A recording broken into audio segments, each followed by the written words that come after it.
What's up, YouTube? Good morning. Nice and cool down here in South Carolina. We're going to talk about some ratchets today. I had a Triton Ford F-150 2006 model that I was working on last week. It has that 3-bolt starter on it. Very difficult to get to the bolts on that. The third one way at the top is in the blind. It's almost impossible to get it. It is possible, especially if you're used to doing them, but it is difficult because you can't see the bolt and there's not really any room to get your hand in there to feel around for it, unless you're a real skinny guy. So I went through a lot of ratchets to try to get something to where it can fit in there, my hand can fit in there, and then there's not much room at all between where the ratchet has to sit and some suspension parts and cross members.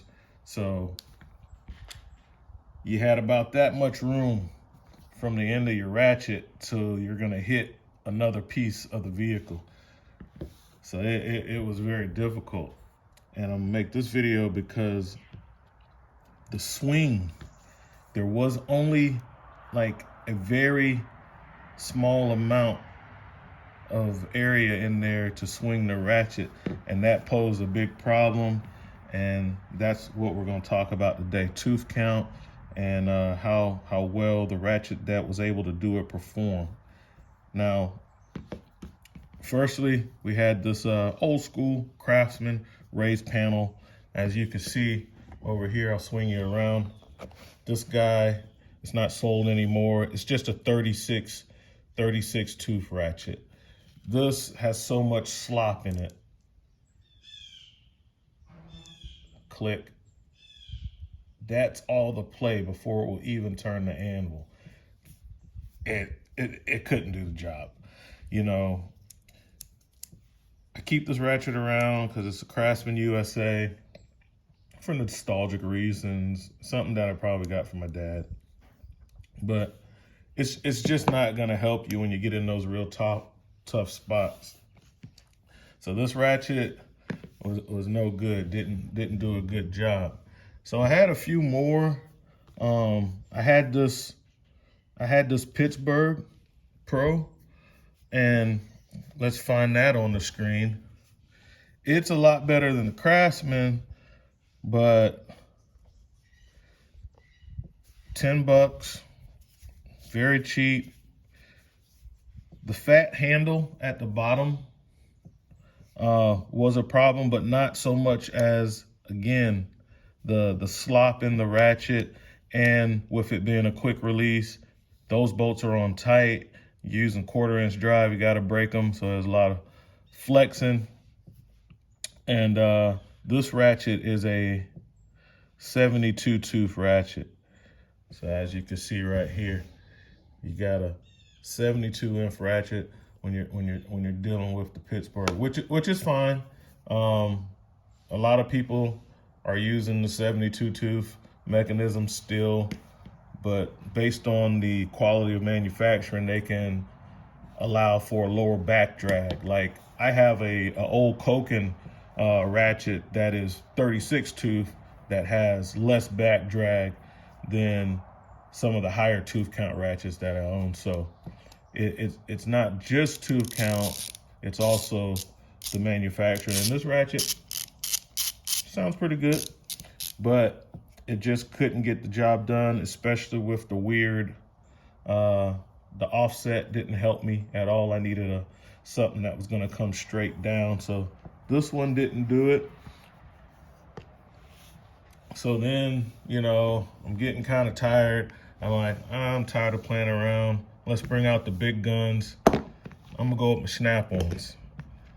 I don't have a problem with these ratchets in operations, but I could not, and this one had a long enough handle so that the fat part was below all the obstructions. But this is a 72 tooth ratchet. These SnapOn Dual 80s, their newest line of ratchets. These ratchets are 72 teeth, and let's go to my eBay page, and you can see the price.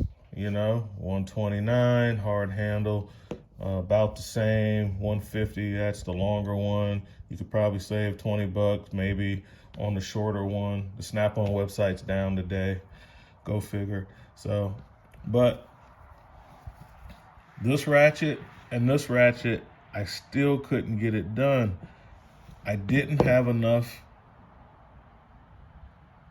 turn to where I can turn the ratchet and turn the bolt. So on these guys, it wasn't so much me strength and me thinking that I was gonna break the ratchet, because these are not quick release, so they don't have the hole in the middle, so they're inherently stronger. Any ratchet that's not a quick release is gonna be stronger than the quick release version. But the tooth count got me. So I had good quality in manufacturing, and I had a strong anvil, but the swing arc. So when you see that 5-degree swing arc, 4-degree, 3-degree, 7-degree swing arc on something like this, it's probably 10 degrees. That makes a difference when you're in a difficult spot like that. When you're working on something super hard to get to, and there's only like an inch or less in between two obstacles, that tooth count makes a difference, and I could not get it with these. What I ended up using was a Tecton, and I was a little bummed, but then I was like, well, Tecton does make good tools, and Tecton's ratchets, they use a 90 tooth mechanism, and I want to get a couple of gear wrench and try those out, like the 120 XPs and stuff like that. But I know that they get that 120 by having 260 tooth gears, and I don't know how I feel about that versus this being a single 90 tooth gear. So I don't know if Gear Wrench is playing around with the numbers by calling them 120 XP, being though it's two separate 60 tooth gears in there. But nevertheless, as you can see, this ratchet, even in the flex head, 29 bucks. $29, made in Taiwan, and 90 tooth gear, strong click, and hardly no slop. That's a click. Every time I say click, that's when the ratchet is clicking.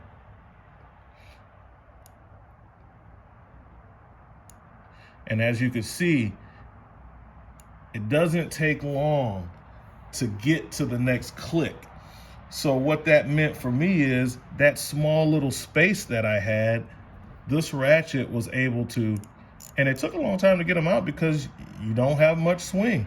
So this one, I think it's a 4-degree, 4-degree swing arc, and that made a difference. So I mean, I don't make a big difference. 5 degrees, 4 degrees, it makes a difference when you're in a very tight spot. If you're working on stuff in the open, it doesn't make a difference. But when you're in a tight spot, backlash and the swing arc makes a difference.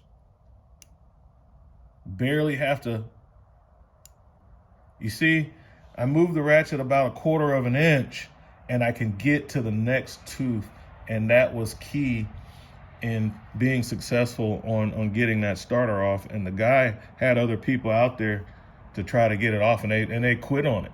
They said they couldn't get it, and I knew why, because it's very hard to get those bolts off, namely the third one that's on the top. And if you don't have a high tooth ratchet that strong, so the reason I didn't use this one is it's quick release. It's a Tecton, it has 90 teeth, but those bolts are in tight, and I'm using a 1/4 inch on a 13 millimeter to get that stuff out. So I needed a strong ratchet with a strong head, and this fit the bill all the way around. I was able to do the job. So my point is this: Tecton makes a good ratchet. These other ratchets, they're fine, they're good too. But I mean, this was good back in its day. I mean, it's good still for working on stuff when you're not in a tight confine. you know, and you don't have to put a whole lot of torque on it. But I have to give credit where credit is due, and that's going to be to the Tecton ratchets, man. They're making a good product, and you hear it all the time. People say, well, you don't have to spend a fortune to get good tools anymore. And that's true. I mean, once upon a time, if you wanted something good, you had to get something off the tool truck. And I still believe in buying stuff off the tool truck, but I also recognize the fact that you can get good tools that don't come off the tool truck, and you can save yourself a lot of money. So I spent almost $300 for these two ratchets, and I couldn't get the job done with them because of the tooth count and the swing arc. Okay, I spent $30 on this ratchet and it got the job done. I mean, I don't know what else I can say about that. I still love my Snap-on ratchets. I'll keep buying them. Well, why are you gonna keep buying them if you can buy the Tectons? Well, I like them. I like them. I still like them. Does that mean I'm not gonna buy the Tectons? No, I'm gonna keep buying the Tectons too, because I like them and they work. And I love how the on the flex head, it has a detent in there. You see that? And it's not floppy, which is, you know, like, why don't you have? Well, that's why I don't have Snap-on flex heads, because Snap-on flex heads are floppy. They're known to be floppy, and some mechanics like that. They want a very loose flex head for whatever reason. That's what they prefer, and it's all about preference. I prefer a more stout flex head that doesn't move easily. When I put it in this position and I'm digging inside of a compartment or something, I don't need it to lose the position, because it might be very difficult for me to get the ratchet onto the bolt, and if I lose my position, I have to take it all back down and start over again. So I don't like that. So I truly appreciate their detent mechanism on the Tecton, and I like that. My my other Snap-on, I do have some Snap-on flex heads, locking Snap-on flex heads, but I'm gonna unlock it. See? That's what I don't like about a Snap-on flex head. They're all loose like that. It's not super loose. It's not gonna fall just from me holding it, but it just, any slight movement is gonna make it, do that. And I don't like that. I don't want a floppy flex head. See, I don't like that. I don't like that. So that's why I don't prefer their flex heads. All right. But yeah, that's what I got for you today. Give a serious consideration of these Tecton ratchets. They're good, they're rebuildable, they're serviceable, they're making a good tool. No, it doesn't cost $150, but so what? It's still a good tool. That's all for now. RV Tech Pro out.